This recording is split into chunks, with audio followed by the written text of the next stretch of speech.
Yo guys, it's Mike from Chess Lifestyle, and we're gonna train 49 minutes today. Let me actually get this timer set up. I realized that today is a Sunday. You know, we're not sticking to our Monday, Wednesday, Friday training as planned. But actually, tomorrow I'm leaving Kuala Lumpur. I'm switching country. Which I'll get into in just a second, but I can't multitask, so I'm gonna just set this up first. But yeah, let's do that. Yeah, let's train an hour. Why not? Why not? Yeah, basically what I wanted to say was that I am gonna be traveling from KL actually to Hong Kong. I've got some family business to sort out over there, so yeah, that's gonna be like 10 days, and then after that I'm gonna be flying to Bangkok, and really Thailand is my next proper destination. Like Hong Kong is kind of like a little side tour that I want to do as well. So where I'm going to be staying in Hong Kong isn't going to have stable internet. And actually, like I managed to time it well so that most of my students are going to be on half-term break. So basically, I won't be teaching lessons. I won't be streaming. I will just be vibing. So basically, I'm not going to be doing any streams while I'm in Hong Kong. And then I think I need a few days to adjust moving into my accommodation in Thailand. So basically, long story short, we start again our regular training on Monday the 4th. What else did I want to mention? And yeah, the reason why I wanted to, do an actual chess stream as opposed to just let you guys know and then end the stream is because if you guys remember, I did a stream recently where we were having a look at my games from the team rapid, the individual rapid, the individual blitz, and yeah, I haven't actually gone through the second half of those games yet, and I don't really want to be going through games that I played in Kuala Lumpur once I've moved to a different country, right? So I kind of want to just go through them, get it done. And yeah, this is why I'm making this stream, and to be honest, the part of me is dying a bit. I mean, like, when I finished the tournament, this was like a really great high. The Monday after, like, obviously you have a huge emotional low because you're exhausted from the triumphs. And then Tuesday, I managed to pick up a stomach bug, and that lasted like 4 days, pretty much. And on the day I recovered, which was yesterday, I managed to pick up a cold. And I just taught a chess lesson where I literally was just like, like nose running, and it's rough. It's rough. So basically, like I've been basically sick yesterday and today. I do think it's only just a cold. Like it's not like some big flu or something. So I think I'll be all right. But yeah, basically that is why I guess schedule's been a bit erratic. And yeah, hopefully once we get to Thailand, we'll be able to start afresh and get into some proper training. So yeah, let's have a look at this. I don't even remember what the games were, but yeah, let's see if we can learn something from it.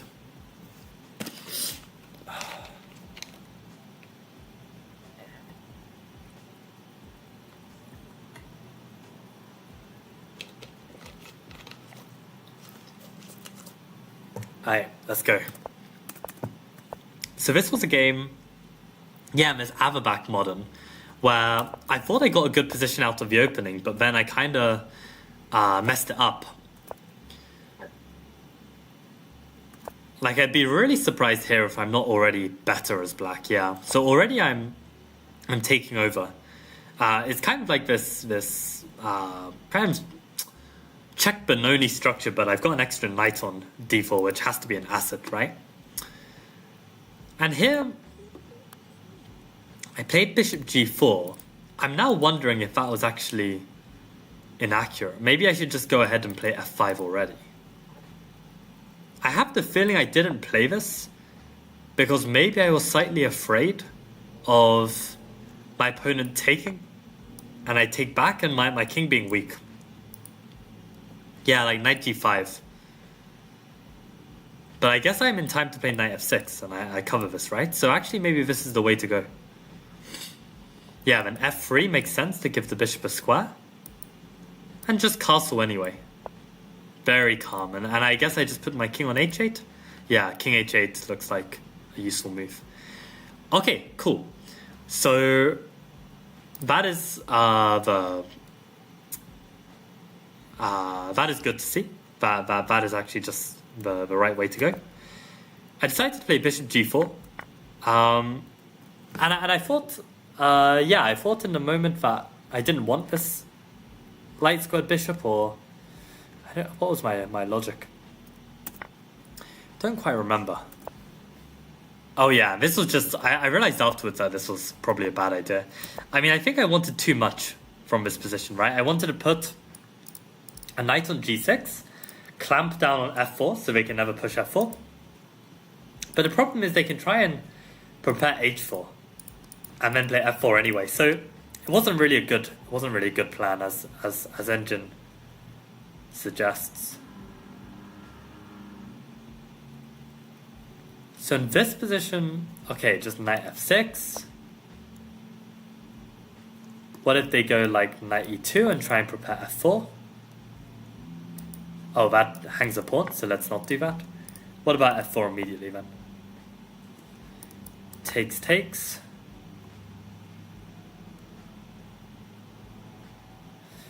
And I guess actually we get a Benoni position. Benoni pawn structure, but we don't have the majority on the queen side. Instead, we've lost this g pawn. It's a really weird one. I'm surprised that black is so much better. I mean, I guess it just must be the strength of his knight. But let's say knight h5, as Engine suggests. Let me put the bishop back on h2. Queen f6. And let's say knight e2. Can we get away with that, or do they lose a pawn? Maybe that's the point. Oh, we've still got knight f3. I don't know why I keep missing that. Seems pretty decent. I mean, yeah, fair enough. So, what can I learn from this? First of all, that if they play f4, we get this Benoni structure where they traded the g pawn, and that knight on d4 is extremely strong. And actually, one more thing I want to check out is after ef4, what if they take on d4? cd4, knight e2? Wow, you just ignore it. You just castle. That's unbelievable. And they take here, or can they not? Do we have, like, tactics? Rook e8, maybe f3? And now we do have some kind of motif for revealing this bishop. I guess that makes sense. Knight d5. But yeah, that's really interesting to me that they can't afford to like slow play it. Like these pawns look super weak, but actually they're really difficult to capture. I mean, this one maybe, but yeah, looks like Engine is still very, very happy with Black's position. Oh wow, we already have tactics to exploit this. Yeah, I guess it makes sense. White's position's a little bit loose. So I think what we can conclude from this is bishop g4 takes f3. Leads to this interesting structure. f4 isn't as big of a problem as we might think. Yeah, seems alright. But yeah, g5 was definitely naive. Then perhaps him taking on d4 was naive. Put the bishop on e5 to control his dark squares. Yeah, I played h6. And now I messed up. Queen f6. Oh, queen f6 super nice. Because not only do I keep tabs on f4, I also protect the rook. Wait, the rook's already protected. What was I worried about? Maybe I was just scared that f4 was coming, and actually queen f6 is the only move that deals with it, right? But can I not take? Oh, that is bad, because right, I lose this pawn. But at this moment, I can take on f3 and it gets very messy. Fair enough. So I took on h4, now f4 is a big problem.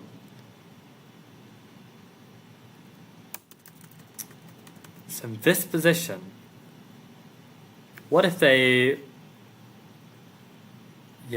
play takes? Okay, I still can take with the e pawn. I was wondering if allowing f4 is like such a big deal. Oh yeah, there's a knight on pre. Okay, that probably needs to be moved. But yeah, this f4 plan, not as big of a deal here. But for some reason in the game, it's like a really big deal once they get this structure. Maybe it's to do with like my bishop not really having. Anyway, good to go. This knight g1 maneuver was very, very, very nice. And I kind of got away with a draw because I was a higher rated player. And I think my opponent was a little bit afraid because of that. And at this moment, I just put my queen off the file and offered a draw, to which my opponent accepted.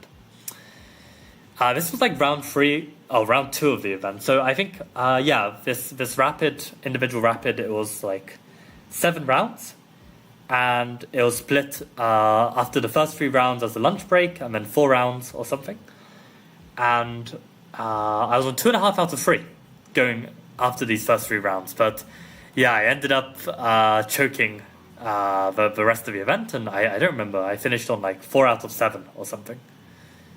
Yeah, I got 3 draws and a loss for my remaining 4 games.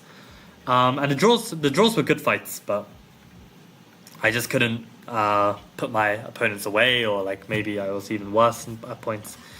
I don't remember, but yeah, good to see this.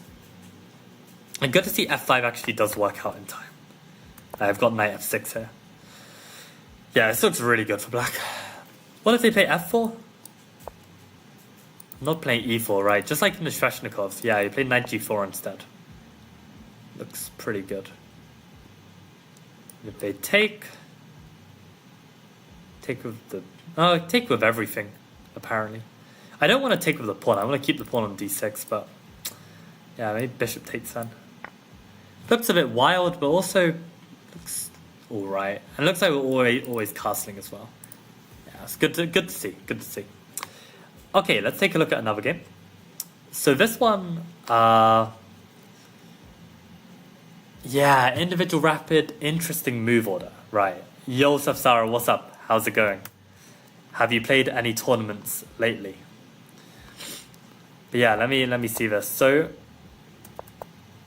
yeah, he played this early bishop f5, and I have a feeling this is what Jai Kothari played against me in the English Championships as well. And I thought I came to some conclusions here, but I think he played c5 here, which was bad. And yeah, I remember taking was the point. This was like some good line for me, but I don't remember the logic behind it at all. But I guess it makes sense, like black is not playing e5 yet, and white can kind of just prevent black from playing e5. Yeah, this was the point, right? You just prevent black from playing e5 and you just want a pawn. That's basically it. So e6 is probably a better way to play this bishop f5. And then I played queen b3, queen c8, knight d2, c5. And we get a very similar position to this London main line. That goes like this. So both knights develop. Bishop f5 is played, queen b3 and queen c8. So this is like almost the same. But the difference is that we've got a pawn on e6 instead of a knight on c6. And this changes my theory. Because in this position, I'm playing the move c4, which is a very surprising move that's not played so often. But in this position, I didn't feel like c4 was working. Because c4... you kind of need the knight on c6 as a target. So this is where, I just played knight f3, which appears to be the top move. Knight c6, c4. Now, Yeah, I felt like this was decent. I mean, a5 is like super weird. No one's ever gonna play a5. I'll cross that bridge when it comes. I guess the idea is to maybe try to prepare some knight b4, but that also feels a bit premature. Yeah, and I got this position. Knight takes is even better, huh? Because this was actually a direct transposition to my main line, right? With c4. Because at this moment, yeah, if they take, now I play e6, and wait, no, that's not right. I think here c4, or maybe this is what I wanted. e6, yeah, and I play knight f3 here, right? So this is a direct transposition. Yeah, and then we take like this, right? So this is a direct transposition to this position, I think. Yeah, exactly the same. So we end up transposing. So okay, that's good to see that knight f3 was correct. Apparently, I can do even better. Apparently, at this moment, I can even I can take with the knight immediately. I guess maybe now it doesn't make as much sense to take with the bishop because I'm no longer gaining a tempo on f7. And maybe then knight takes is just slightly stronger. The thing is, bishop takes is nice because I'm threatening bishop b5 check. And once they play a6, they weaken the square. And then the knight coming in is stronger, but knight takes immediately apparently is good as well. I guess here I've got knight d6 or something. Maybe that's the whole point. Maybe it's just annoying. How do they deal with it? Yeah, they don't really have this move because knight e5 probably is strong. Or is it? And if they take here, probably they get wrecked, right? Some bishop b5 check, yeah. Makes sense. Yeah, okay, so maybe there's some opportunity to take on c4. Okay, it's good to know. Yeah, and then we get back to our main line. Okay, good to note. We're gonna play the marathon. Actually, when is the marathon? I didn't even know there's a marathon coming up. I mean, that's probably a good thing, right? My life has elevated to the point of actually not knowing when the League Chess Marathon is.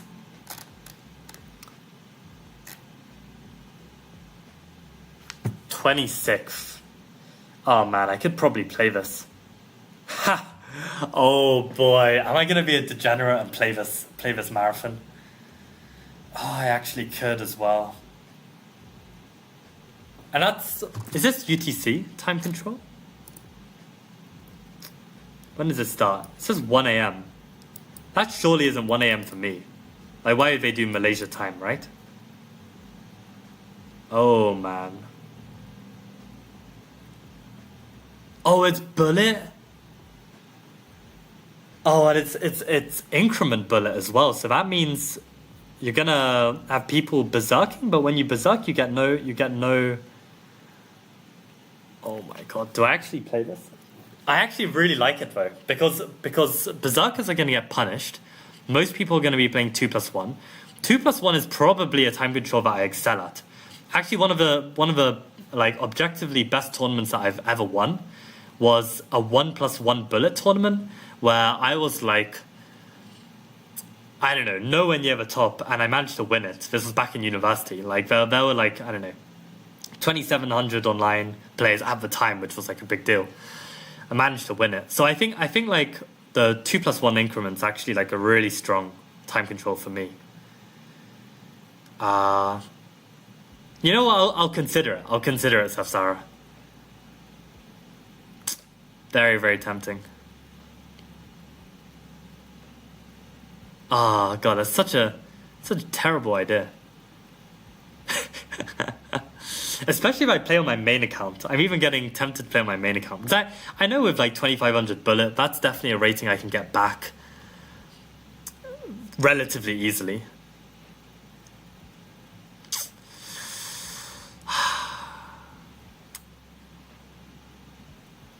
1 a.m.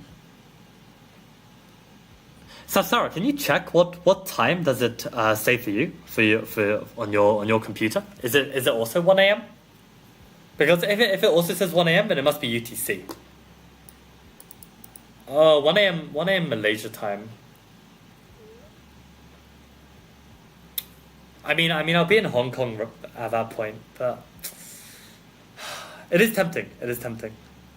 You know what? I'll make a note of it. A very dangerous note. Maybe I'll consider it. Actually, terrible idea though. Wait. Oh wait, 26th of October. Okay. I was looking at November and getting very confused.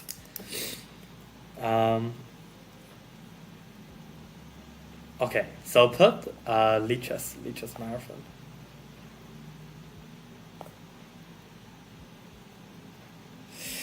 Yeah, maybe I'm tempted.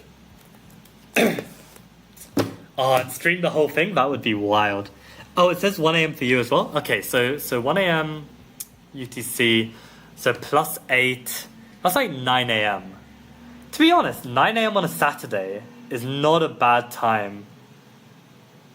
But the question is as well, you don't want to typically play at the start of a marathon because you get all the tryhards playing. You want to like wait for them to like take a break and then start grinding. I don't know. I'll consider it. Thanks for letting me know, Sapsara. Maybe I will become a degenerate and play this. Imagine if I streamed it as well, but I don't think I'll have the internet to stream it. That's another problem as well. Like, will I have the internet to play this? How much gigabyte does Lichess take? Oh, come on, keyboard.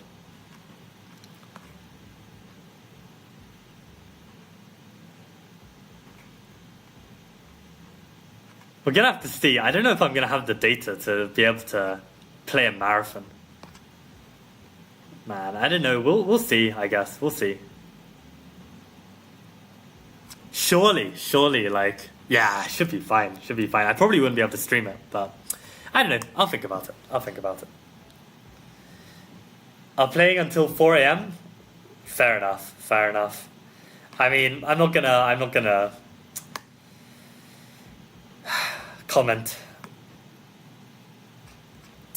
But yeah, this is actually what I really wanted to look at. This position.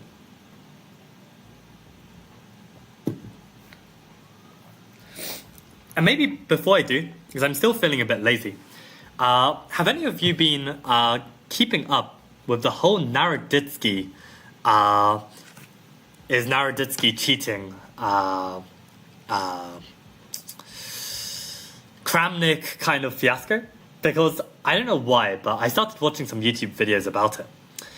And it's actually really interesting. It's really interesting because, I mean, from a logical point of view, I have absolutely zero doubt that Naroditsky is clean. Like, if Naroditsky is cheating, like, I stick my head in the sand and I will never speak to another person again because that's how little I can trust people after, finding that out, if that were to be true, right? Like, Naroditsky is the most genuine, nicest, chillest, coolest, chess GM around.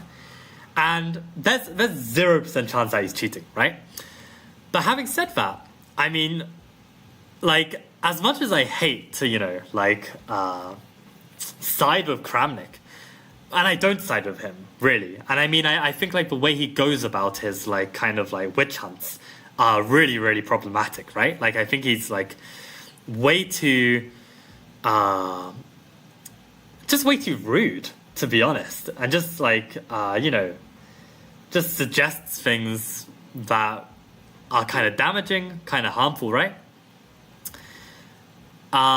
Maybe I'll play you a bit later, Sapsara. I'll consider it. But yeah, basically, I mean, one interesting thing is that, like, Daniel would look elsewhere a lot, and it's an interesting one, right? Because, I mean, when you're playing a time scramble, you don't have the time to look. And the way it, like, coincides with, like, like, the engine top moves, it does look interesting. But the thing is, it's like, I also wish that, because Daniel responded, right? He responded with a stream where he kind of like confronts Kramnik's like accusations, and they're borderline accusations at this point, right? But the really interesting thing is that I feel like Naroditsky's alibi, it just wasn't convincing to me at all. He kind of just shows his setup, but he doesn't explain why he was looking at the right-hand side of the screen. I mean, if he just said that he was autistic and, just ends up having like a nervous, like kind of glance, and stuff, like that would be an explanation, right? And I feel like it could be an explanation, but the thing is he doesn't provide one, and I feel like that just makes it more suspicious. But, of course, like, given it's Danya, I mean, like, first of all, how is he one of the top bullet players in the world? And secondly, how is he able to commentate these fantastic tactical sequences without consulting an engine? I mean, the guy's brilliant. The guy's brilliant. The guy's not cheating, for sure. But in terms of actual, points to investigate, I don't think what Kramnik was investigating is actually as insane as I assumed. Like, it actually kind of makes sense that it feels a bit off, to be honest. But the thing is, chess players are interesting people, right? I mean, like, I don't think, like, Danya is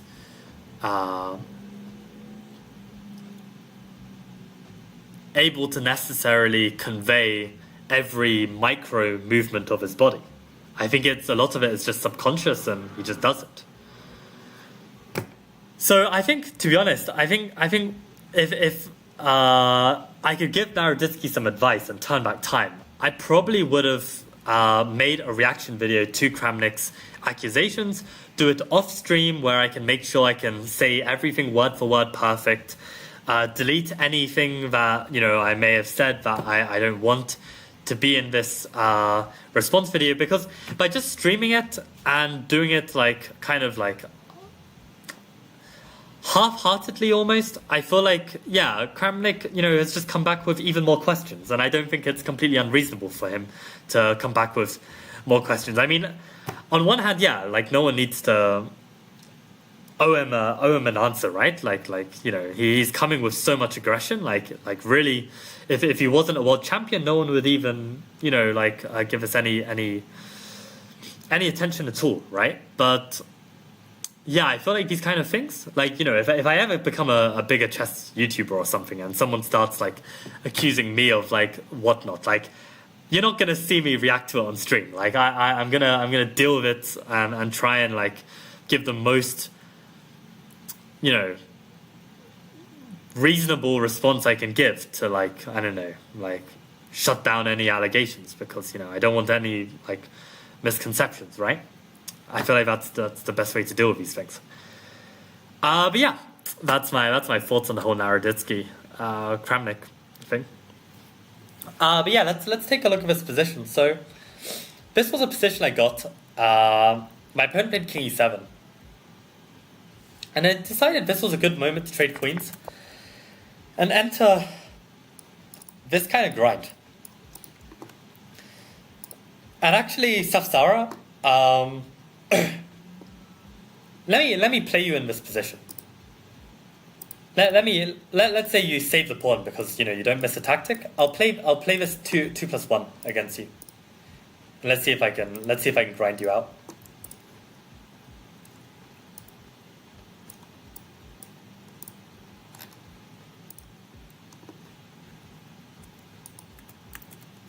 Safsara, this. Safsara, this. There we go.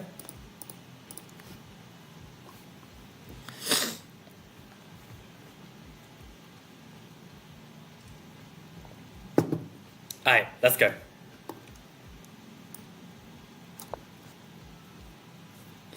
I have a little bit of experience from my actual game, which I ended up drawing, but I really think I had a good chance to win it, but I kind of messed it up.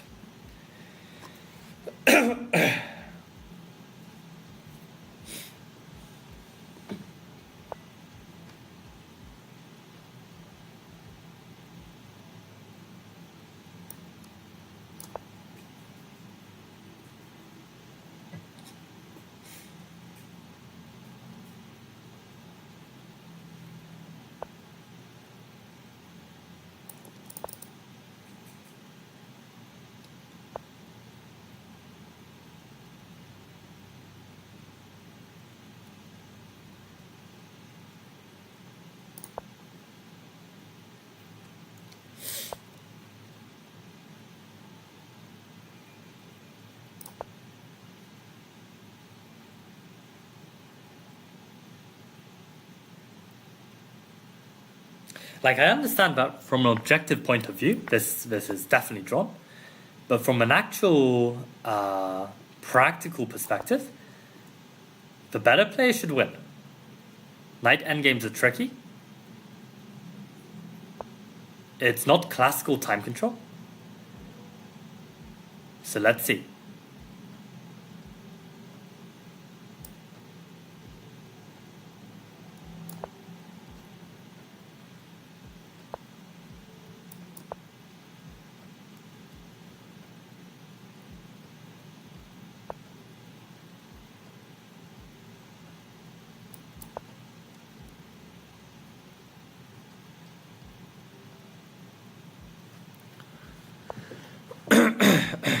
And I think actually practicing these positions are very, very useful.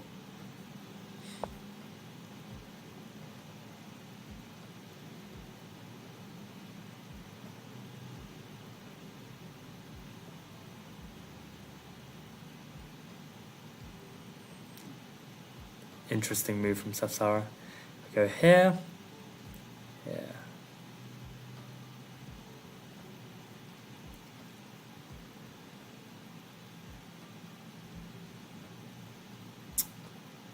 Yeah, that's annoying.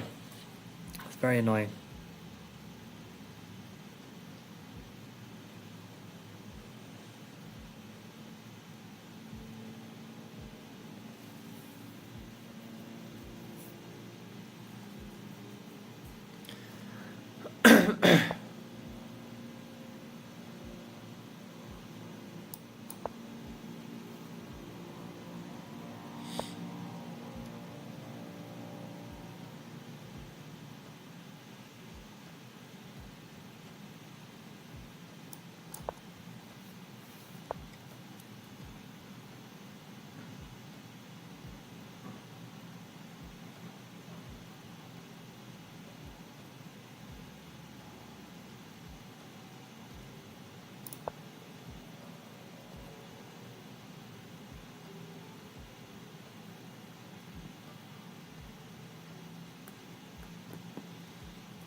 I should also be careful of the clock. We're playing 2+1.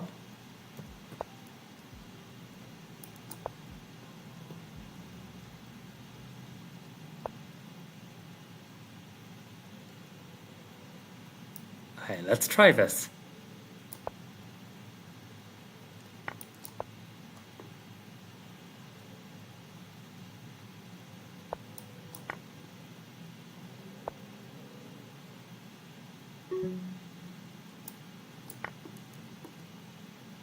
Bro's really giving me 15 seconds?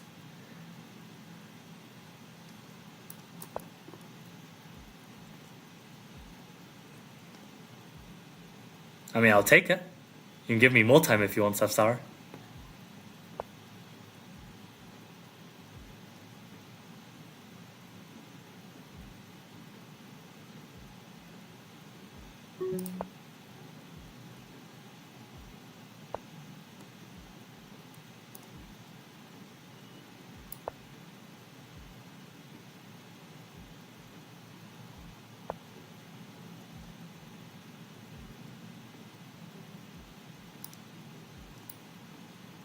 I mean, I'll use the more time. Appreciate it. No, we can't go there. So I guess that means I have to come here, maybe. It's such an interesting position. I actually love night end games. I mean, I hate them, but I love them as well. And they're really fun.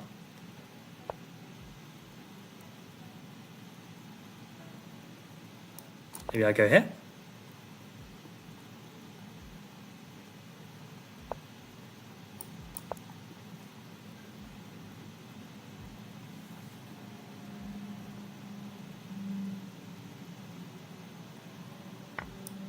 A crazy position, right?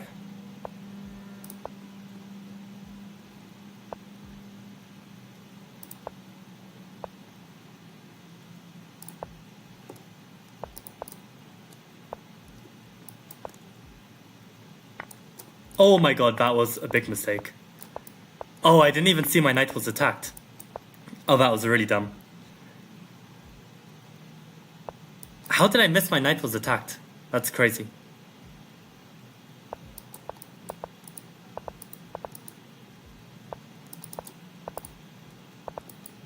Okay, let's see if Safsara can actually choke this.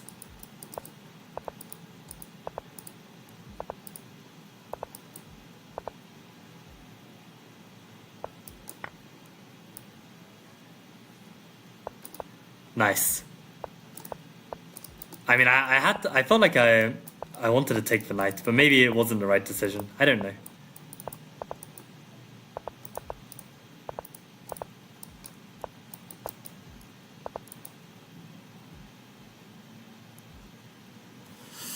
Yeah, good game, good game.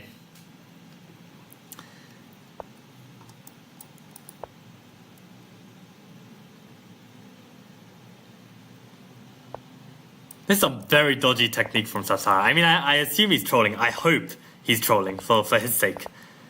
If he's not, it's actually really sad. Okay, maybe he's not trolling. Maybe he wasn't trolling, and it's just a very, very shaky technique at the end. But okay, well played, Safsara.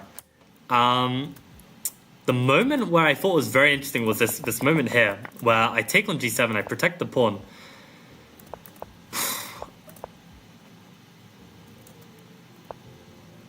I guess in this position, I do have a threat, right? I have a threat of playing knight e6 and maybe trying to get this pawn home by force, but then... Yeah, I don't know. So what should I really be doing in this position? Maybe I'm already lost here. Maybe I'm already lost. Which is crazy. So the problem really was, I mean, the whole reason why I thought I even had something to play for in this position was because I felt like my king was on the side of my majority. It was slightly more active. The annoying thing was that Safsara's knight kept giving checks, right?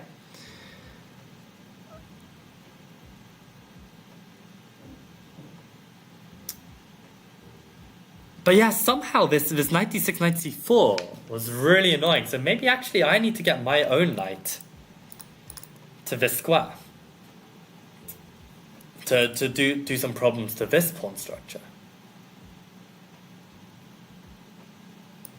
That wasn't trolling? Oh, that's really funny. That's really funny. Well, okay, for the record then, at the end, if you ever get into this kind of situation again, like here, I mean, you literally just need to look for the square that makes the king get trapped on two squares. So it's just this one. And you can just do this instantly and then bring the king in and checkmate. Or... if you get this situation, now the king needs to be stuck between these two squares. So what's the square to do it? Just this one.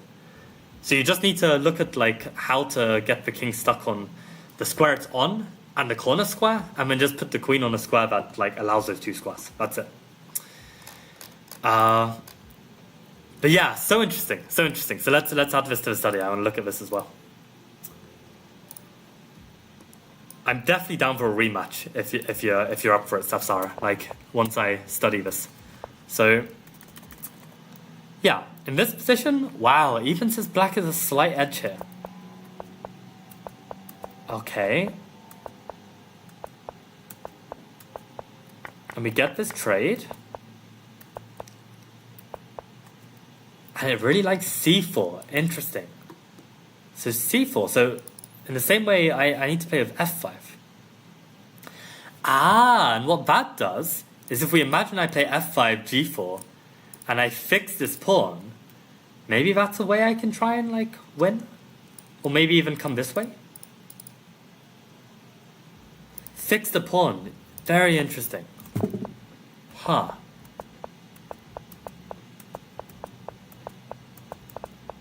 And now I even have a slight advantage? b4. Really? And allow c4? So if they play a sloppy move like this, wow, and actually try and take over like this. Oh my god. Do you see what I'm talking about, guys? Like you'd think this is drawn.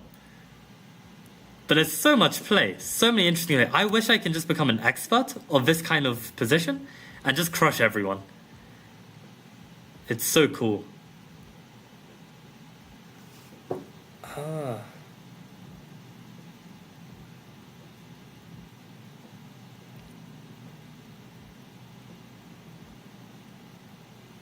b4, a4 with the knight on c3. Oh, that's so cool. I really like that. I really, really like that. Reroute the knight to c3. Advance. My majority and lock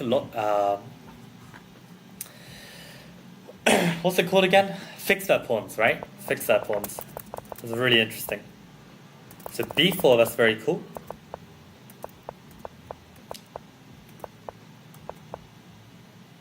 Right, and here was the moment where,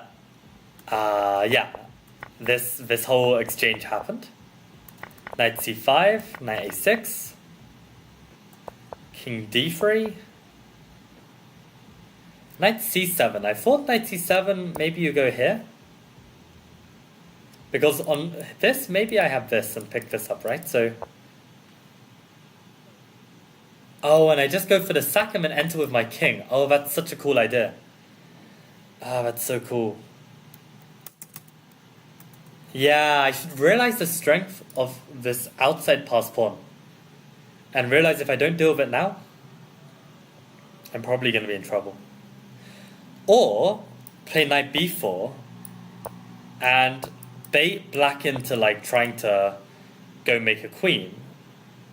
And while that's going on, I go and make a run for it. But I guess, am I not in time? I'm threatening this if push, and then sack.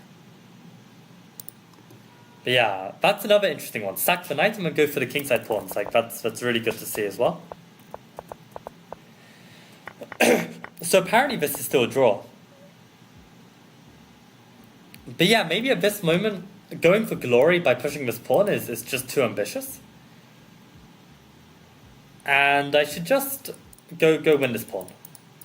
Because this pawn's going to be too much of a problem. Like I can't be playing down a king. You know, a king is a fighting piece in the endgame. Like I can't be playing without it. And if I don't get rid of this pawn, I'm playing without it, right? Yeah, knight e8 is still, of course, drawn, right? I just need to keep the knight on the board, but I didn't see that the knight was being attacked. I thought the king was going for the pawn. And then I was going to just retreat the knight and, you know. So I missed this, but yeah, very nice win, Safsara. Want to play again? Let's go one more time.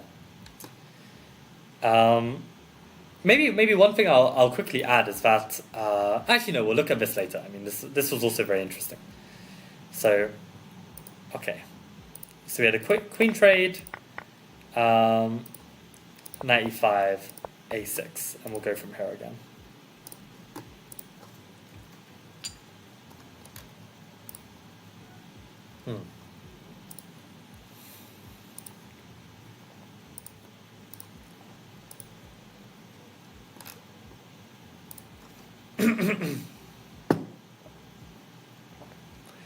Aiming for top 100, I can respect it.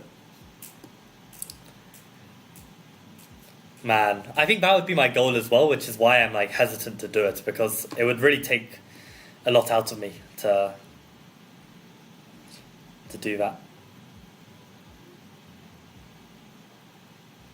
Okay, let's think.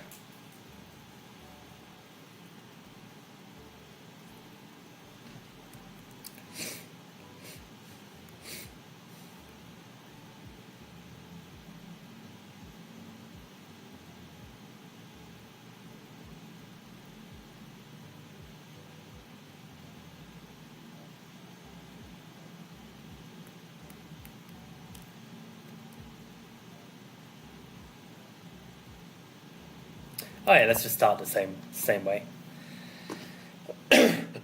See if Safsara deviates.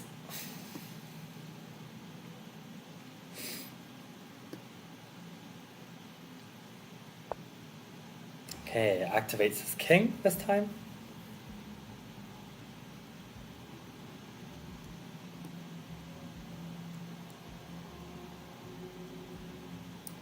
Let's go this way round.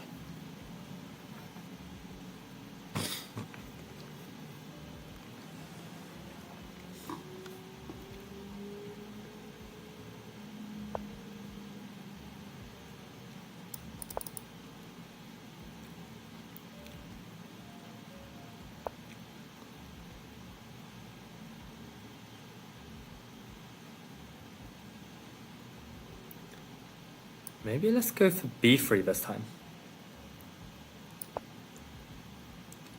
I like the idea of it.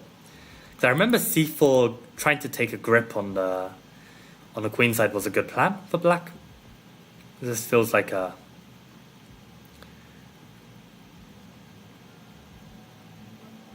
nice way to try and counter that.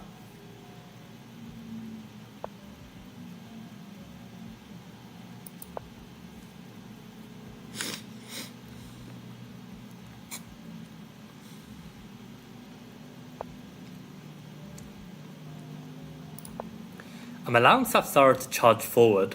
I'm hoping that his pawns are going to be more of a weakness than a strength. That's what I'm banking on.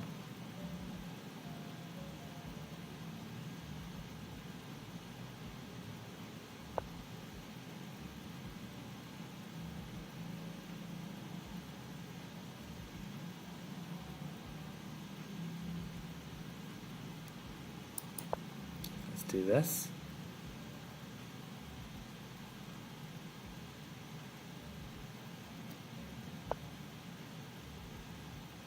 Maybe this as well.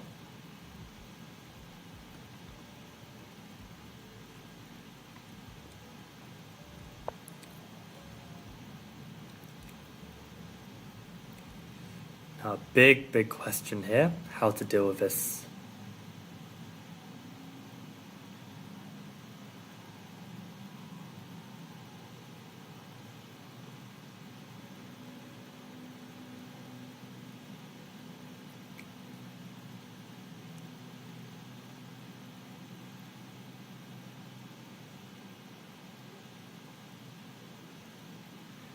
So that's a tough move to deal with. It's very annoying. Maybe I'm thinking too much. Maybe I need to think more conceptually about how to deal with these positions.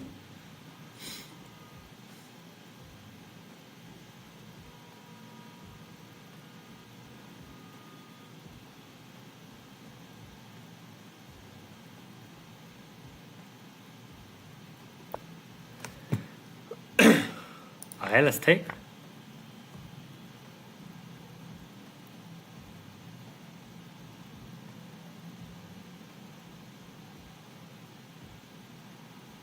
Get that position. I think I lose that.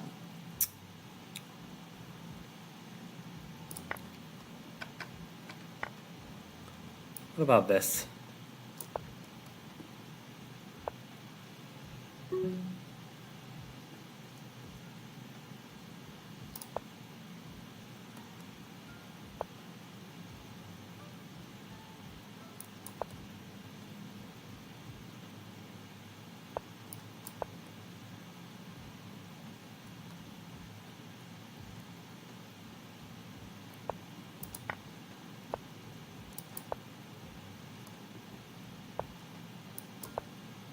Need to be quick. Shit. But okay, it's not too bad. Oh my god, what am I doing though? Actually choking this. Actually choking this.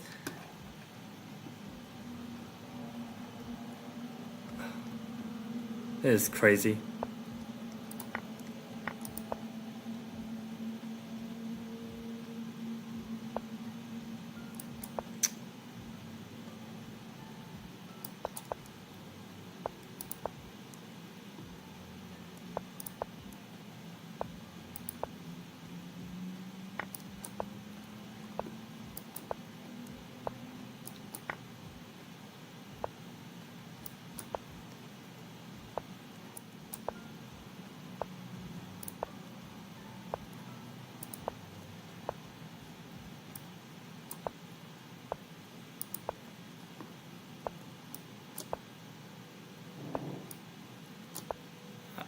This is gonna be so close.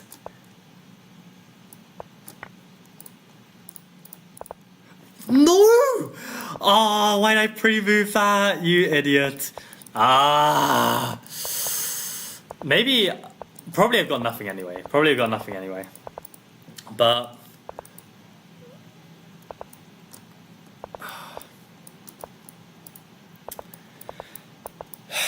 yeah, what could I have done better? I mean, I could have sacked the knight for the pawn to just make it a draw, but I tried to play for the win.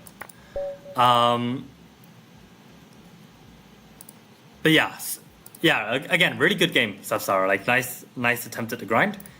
Again, I felt like I was under pressure. Like I felt you played it really nicely. But yeah, then it becomes like a race of like pawn grabbing and it just becomes a complete mess again. Which is why these endgames are fun, right? Yeah, I thought g4 was going to be the move, but I wasn't sure if I could somehow exploit this. That was my hope, right? Because yeah, you don't want to take because I take with the knight, and you don't want to ignore it because then you lose a pawn. So I thought g4, but then yeah, knight d2. Yeah, I don't know. I thought maybe what you'd try in this position was to take, because here I have to take on g5. At least I thought so. I thought if I take this, then I'm in trouble because you come here. Oh, I can take? The hell? The hell is this? Oh, and the knight is like awkwardly placed and can't deal with it. That's crazy. I know knights are bad at stopping rook's pawns, right? So maybe that's like some intuition you could have. That's a cool idea. I mean, I thought I'd have to play knight d2 and allow king d3, and I thought I didn't want this at all.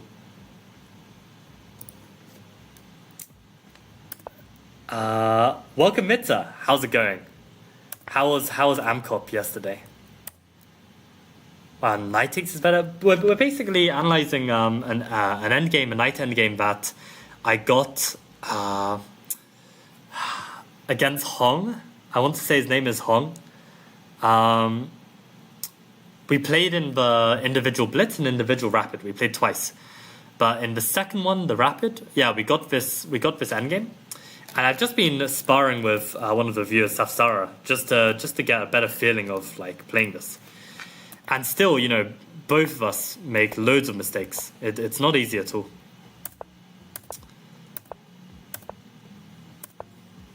But I'd love to get really good at playing these positions, because then you feel invincible. Yeah, like so many little blunders here and there, but yeah, this was fun. Then I got this pawn, and I wonder if I was even getting mated at the end. It was very close. I'm not sure what I'm doing with my knight over here. Yeah, I think all I can do is hope that Safsara goes for checkmate, and then I manage to promote the pawn. But I think I was getting very worried, because I think I've been mated before, like this. I think the way that black can mate is actually by putting the king on f3, and then just rerouting the knight to any square that gives check. I don't know. Just reroute the knight to give check, and then it's checkmate, right? And it's not a stalemate because you've still got these pieces. But it's a risk, right? Because I can also start running my pawn down the board. And here, I think I should go for it. I think it's like really close to being winning for me. But yeah, just with seconds on the clock, I didn't get that far. Yeah, this is like really close. Wow, knight c4 only move. Oh, that's so cool, because I can't promote without allowing you to promote. Oh, that's crazy. Knight d2.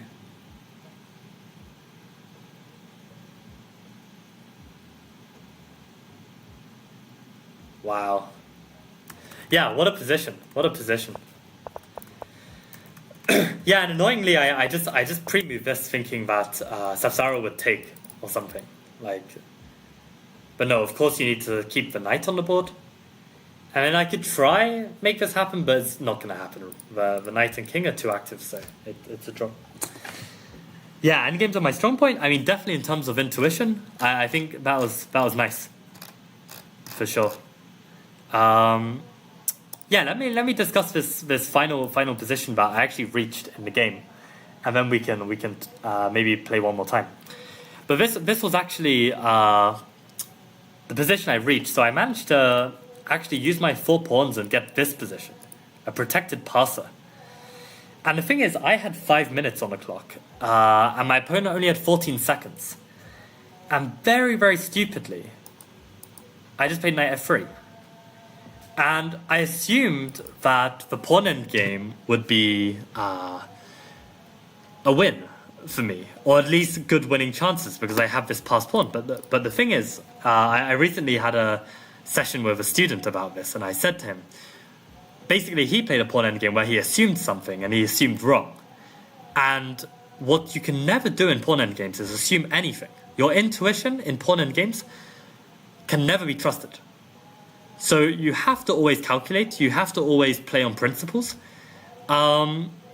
But ultimately, concrete calculation is the most important thing. And basically, this knight f3, it's just a draw. And it's an easy draw at that. Like, basically, my opponent just plays h4, a really nice move to shut off my king. And then I just don't have anything. Like, he doesn't have to commit to, like, some plan. He can just sit. And there's literally nothing I can do. So, yeah, basically, what I should have done was try to play this position on with knight f1 and keep the extra pawn and see if I can grind this out. Because although objectively speaking it's a draw, my opponent has 15 seconds. So it's gonna be in my favor, like from a practical perspective. So yeah, this definitely would have been the way to go. But actually, yes, I'm sorry. Let's practice this position. Let's play one final one. I'll be white again. So objectively speaking, it's a draw. Let's see if one of us can grind the other person out.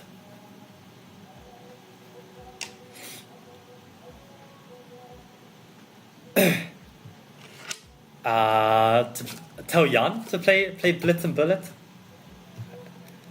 What do you mean? Okay, let's do this.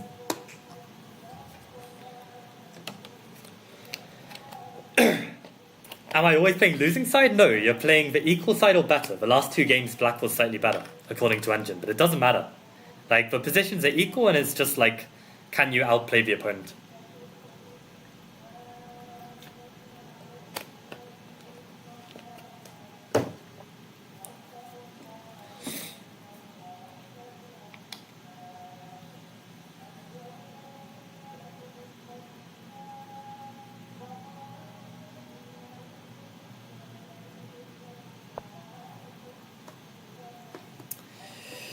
Right, here we go.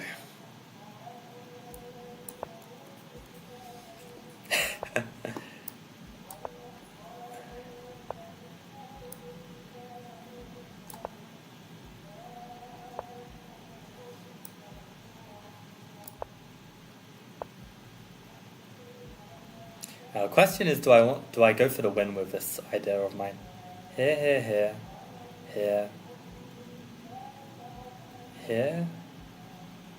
Wow, it's quite risky, but here. Here. Here.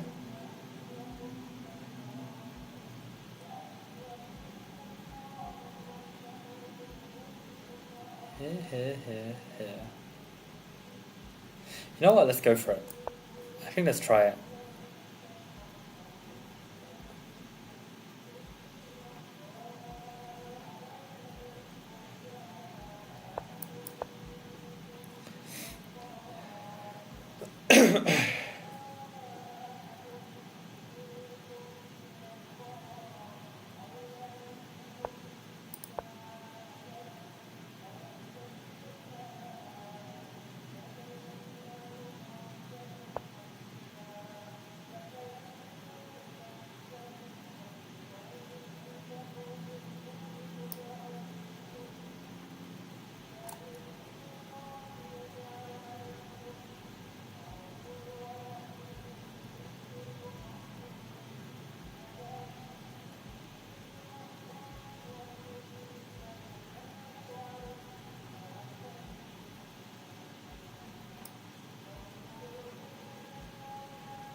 Maybe I have to play this.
Yep. If Safsara wants to draw, it's all his.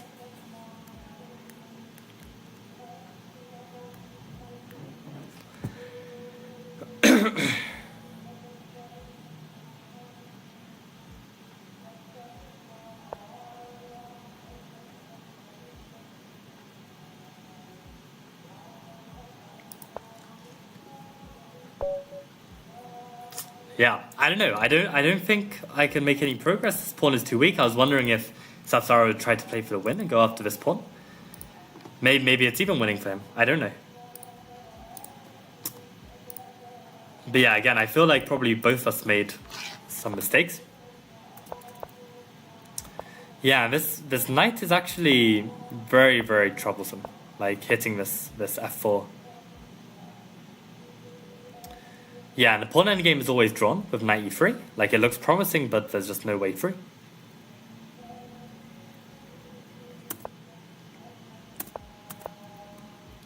Yeah, and I went for this winning attempt. b3. Yeah, and I was thinking that if I go knight e3, the problem is you can just go back to e6. I don't know if you were going to come forward, Safsara. Because if you come forward, then I push. But I couldn't see a way through after knight here, king here. But maybe I should have tried it, right? Just see if you can make a mistake. But I'd have to come back, because the problem is I need to make sure I can defend this with knight d2.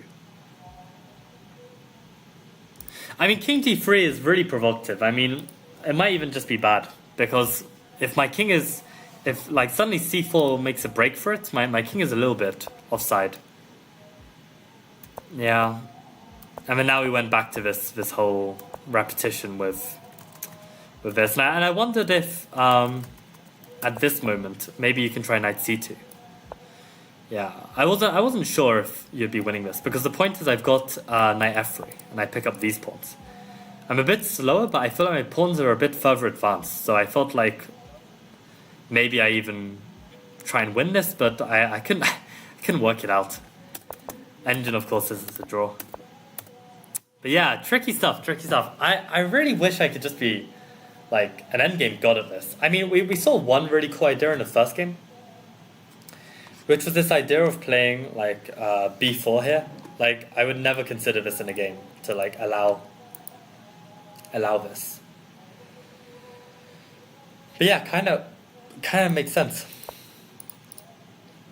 Undermine it like this. It's a really cool idea.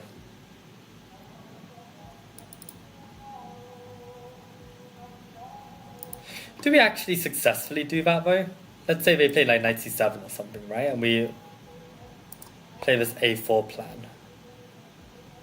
And they just sit, right? And we just take, and they take with the pawn.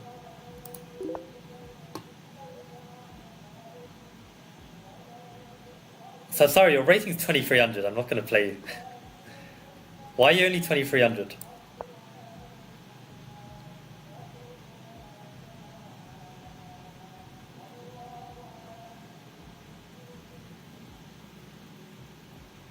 Yeah, and it looks like we just keep the pressure here and actually even go this way. It's so interesting. So interesting. And okay, let's say they allow our king in. How do we actually win this? Because if we have a trade, they'll make a queen, right? Like, let's say they just sit here The point is that we just harass the knight. Oh, like this. Okay. Right, and if they try and defend like this, we can go h4 g5 and make something maybe.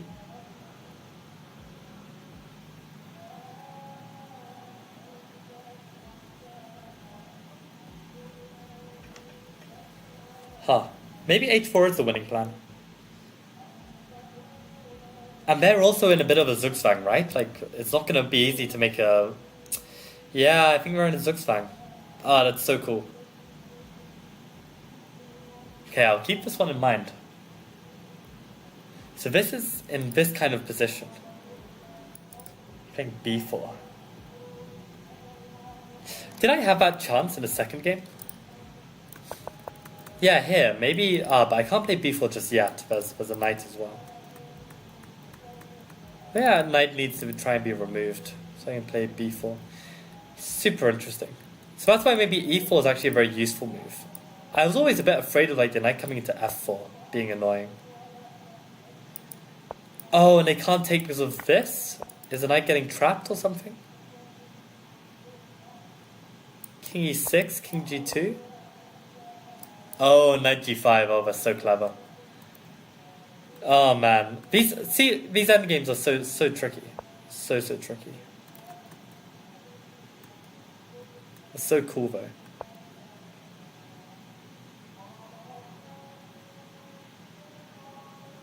What about a move like b4 now?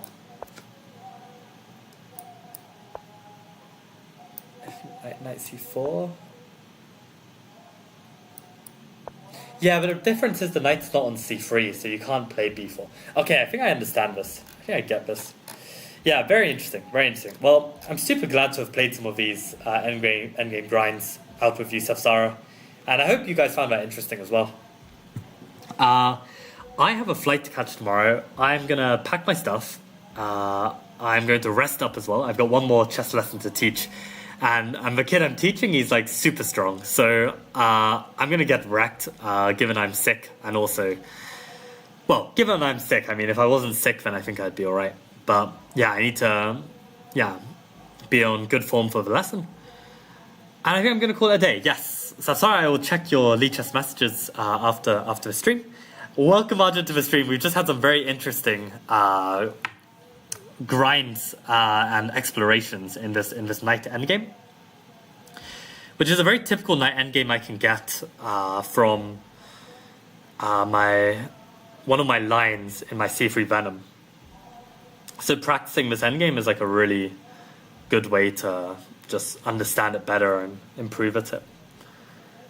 But yeah, on that note, guys, I think I'm going to call it a day. I'm going to have some rest, get some food, buy some fruit, some oranges. Oranges over in Malaysia are so nice, so yummy. But yeah, on that note, guys, I'm going to call it a day. And sorry, Arjun, for ending the stream just as you haven't joined, but hopefully you can watch back and enjoy some of the endgame discussion. Okay, see you around. Bye.